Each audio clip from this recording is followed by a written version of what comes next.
Ini bayangkan, kalau kita dipimpin presiden yang cuma pandai bicara, kalau memimpin negara cuma pandai pidato, pandai bicara, ya jadi rektor aja, nggak usah jadi pemimpin negara. Assalamualaikum warahmatullahi wabarakatuh. Sahabat Pena Ufuk dimanapun berada, Bahlil Lahadalia juga sering menyindir dan melempar komentar yang merusak intelektual Bahlil itu sendiri karena selalu membuat framing yang sangat tidak subjektif kepada Pak Anies Baswedan.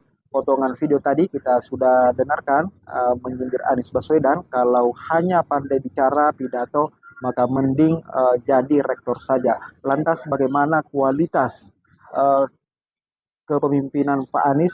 Kita bisa saksikan video berikut ketika beliau menjadi gubernur Jakarta. Langsung saja kita saksikan. Ini bayangkan, kalau kita dipimpin presiden yang cuma pandai bicara, kalau memimpin negara cuma pandai pidato, pandai bicara, ya jadi rektor aja, nggak usah jadi pemimpin negara. Hari ini global Bapak Ibu semua, adik-adik, sudah 16 negara yang menjadi pasien IMF. Kita butuh pemimpin yang kuat, yang konsisten, yang punya leadershipnya bagus, yang nggak boleh diintervensi dan ditakut-takuti oleh siapapun.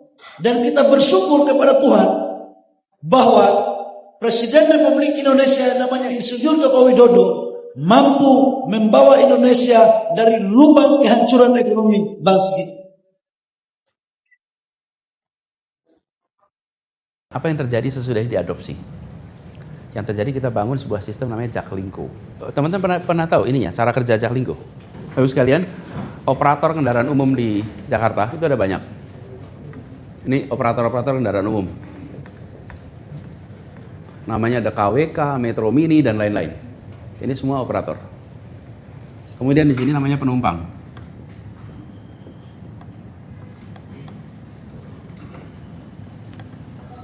Mereka bertransaksi. Terus kami di sini pemerintah itu membuat regulasi yang mengatur agar transaksi ini terjadi. Oke? Kami juga buat regulasi tentang rutenya dan lain-lain. Tapi transaksi antar ini Anda bayar kepada operator. Lalu saya sampaikan, ini masalahnya bukan nggak ada public transport. Di Jakarta tuh ada public transport tapi tidak integrasi. Jadi kata kuncinya adalah integrasi. Jadi ini harus satu kesatuan supaya rutenya terintegrasi, payment sistemnya terintegrasi, manajemennya terintegrasi. Jadi operator-operator itu saya undang ke Balai Kota. Itu sekitar Februari 2018. Itu ya kalau boleh saya ceritakan pertemuan paling panas yang pernah saya ikutin. Panas betul. Kalau kemarin nggak panas, nggak ada panas-panasnya. Panas betul. Seruangan itu adalah para operator, para pemilik, para manajemen, dan sebagian ibu-ibu. Ibu-ibunya luar biasa bersemangat. Jadi sangat outspoken. Dan mereka poinnya dua. Satu, Anda tidak fair. Pemerintah itu regulator dan market player. Anda regulator dan Anda punya perusahaan namanya TJ. Oke, terus Anda bikin aturan yang menguntungkan Anda. Kami semua menderita gitu. Oke, very clear. Saya bilang paham. Jadi saya rapat itu tuh kan mau paham. Saya bilang saya ini sekarang ini lagi mau mulai perubahan. Jadi saya Bapak Ibu sekalian, saya mau ajak kita jalan sama-sama. Tapi nomor satu, saya terima kasih Anda sudah membantu memberikan public transport. Terima kasih. Dan terus mereka bilang apa? Pertama kali ada yang bilang terima kasih sama kami katanya. Kami ini nggak berani terima kasih sama negara. Terus dan itu pertemuan pertama dengan gubernur. Kemudian yang kedua, kami akan bangun sebuah sistem, kami akan ajak Anda untuk bergabung. Sistemnya seperti ini. Nah, saya jelaskan. Ini operator semuanya, Anda kan transaksi nih. Sekarang kami mau ubah. Anda tidak usah lagi bertransaksi dengan warga, tapi bertransaksi dengan kami. Oke? Kami akan bayar jasa Anda per kilometer. Penumpangnya berapapun dibayar per kilometer. Jadi Anda nggak usah khawatir. Tapi Anda harus bergabung dalam satu sistem nih. Yang kedua, buat penumpang nggak usah bayar ke sana, cukup bayar ke pemerintah aja. Oke? Anda bayar, kemarin kita bayar 5.000, Anda bayar 5.000, Anda bisa pakai 3 jam. Kemana saja.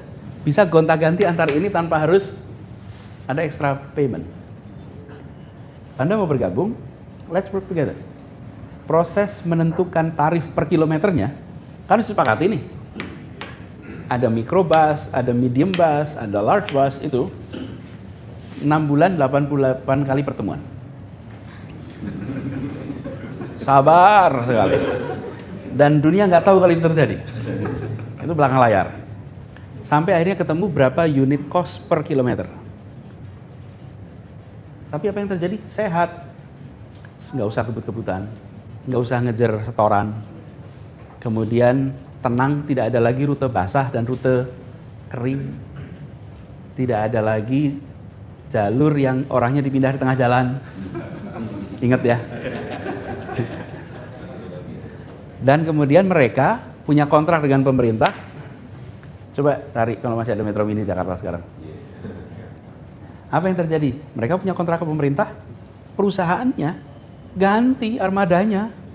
Tanpa harus kami perintahkan, ganti. Mereka juga kepengen ganti kok selama ini. Cuman uangnya nggak ada. Karena itulah kenapa kampas remnya bermasalah, kampas koplingnya bermasalah. Karena revenue dari sini nggak cukup. Ini dihitung beneran nih biayanya. Ekosistem public transport kita jadi sehat. Very healthy. Jadi kita bukan begini loh caranya. Kalau yang saya jangan kemudian Transjakarta digedein semua dimatikan. Jangan, ini dihidupkan. Justru sekarang mereka merasa sekarang kami bisa berusaha dengan baik. Pemerintah membeli jasa kami. Ekosistem itu nggak mati, tapi dibuat sehat. Biayanya, nah di sini ada selisihnya nih. Delta ini, kalau bisa dibilang itu yang ngambil siapa? Yang ngambil pemerintah. Biaya di sini misalnya alfa, di sini beta, kemudian terjadi kan? Ada kenyataan ini. Kenyataannya begini nih. Siapa yang absorb? Yang absorb adalah subsidi dari pemerintah. Kenapa? Karena biaya yang harus dikeluarkan lebih besar daripada yang kita terima dari masyarakat. Nah, ini teman-teman yang kemudian kita masukkan sebagai subsidi. Begitu ini terjadi, terjadilah perubahan di masyarakat. Perpindahan dari kendaraan pribadi ke kendaraan umum muncul. Sayang tengah-tengah itu terjadi, muncul pandemi. Ya kan, pandemi orang nggak ada kendaraan umum gitu. Coba lihat datanya Pak. Jadi ini, Jaklingko itu, yang menurut saya menarik tuh grafik yang kanan aja, gedein yang kanan. Yang kanan, daily ridership. Nah itu dia. Oke, bayangkan dari 350.000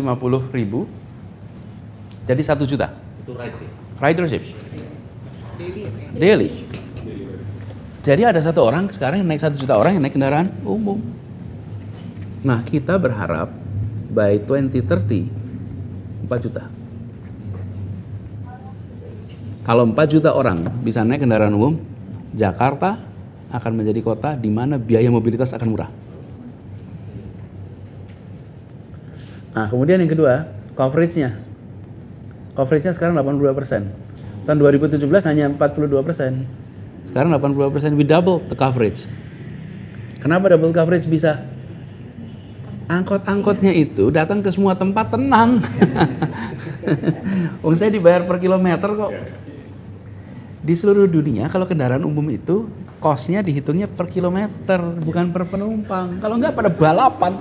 Kita ini dari dulu lihat stiker tulisannya sesama bis kota dilarang saling mendahului. Tapi kita nggak menganggap itu masalah gitu loh. Loh, itu problem. Kok bisa tuh loh sesama bis kota saling mendahului? Ya dia rebutan penumpang. Tapi ini karena kita hidup di Indonesia, saking sudah lamanya kita ini bersama-sama dengan masalah itu, ya kita nggak merasa itu masalah gitu.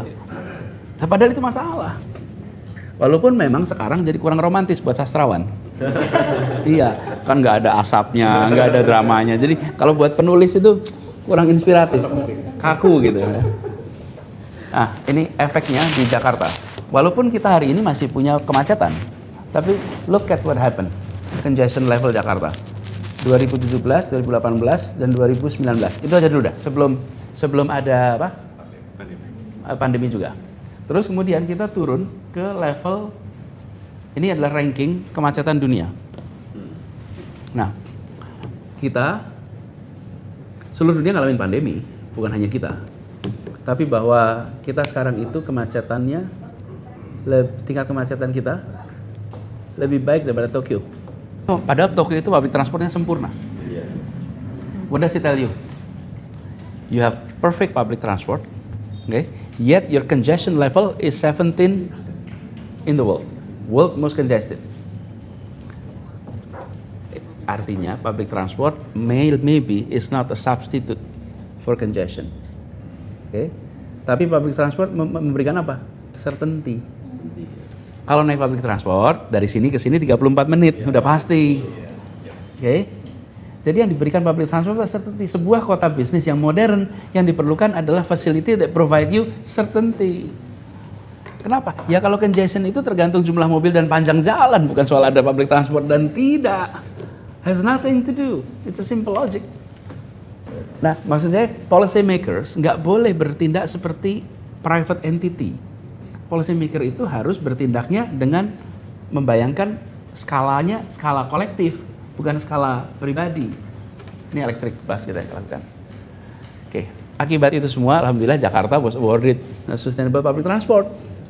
Sustainable Transport itu tidak mengatakan bahwa Jakarta is the best, bukan. Cuman Jakarta tuh deltanya terbesar. Antara dulu dan sekarang, Jakarta itu delta terbesar sedunia. We should be proud of. Especially your paper is carrying Jakarta names.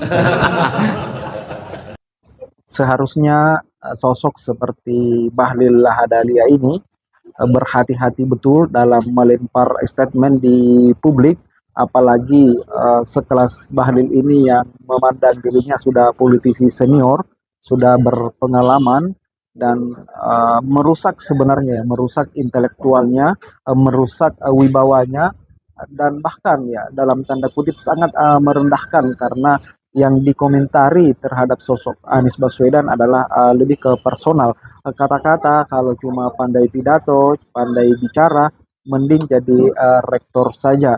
Di lain waktu juga pernah mengatakan bahwa di mana rektor yang tidak pandai pidato, tidak pandai bicara, semua rektor pasti cerdas-cerdas. Inilah sindiran-sindiran yang seharusnya tidak diucapkan oleh orang yang sekelas Bahlil. Tapi ini juga membuka watak siapa Bahlil sesungguhnya, karena Bahlil ini memang sesuai dengan pandangan publik bahwa anak emas Pak Jokowi, dalam tanda kutip bahasa Rocky Gerung, Ternak Mulyono, dan selalu menyanjung melebih-lebihkan pujian-pujian kepada Pak Jokowi, dan itu pula lah yang membuatnya selalu menyindir Anies Baswedan, karena selama ini Pak Anies punya pikiran gagasan yang sangat berlawanan, oposisi terhadap kebijakan-kebijakan selama ini yang dijalankan oleh Pak Jokowi selama menjadi presiden 2 periode. Dan apa yang tadi dipaparkan, dipresentasikan oleh Pak Anies selama menjadi gubernur Jakarta cukup membuktikan bahwa beliau memang sangat pantas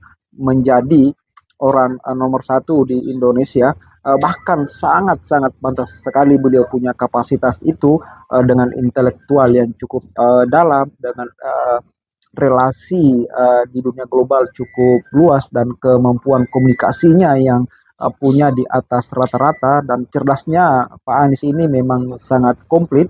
Apapun tema yang ditanyakan selalu membawa jawaban-jawaban yang sangat objektif, sangat memuaskan, dan problem-problem kebangsaan bahkan dunia, Pak Anies sering diundang di forum-forum untuk memberikan wawasannya, untuk menghadirkan solusi yang dihadapi oleh bangsa-bangsa hari ini, tidak hanya di dalam negeri tapi juga di luar negeri.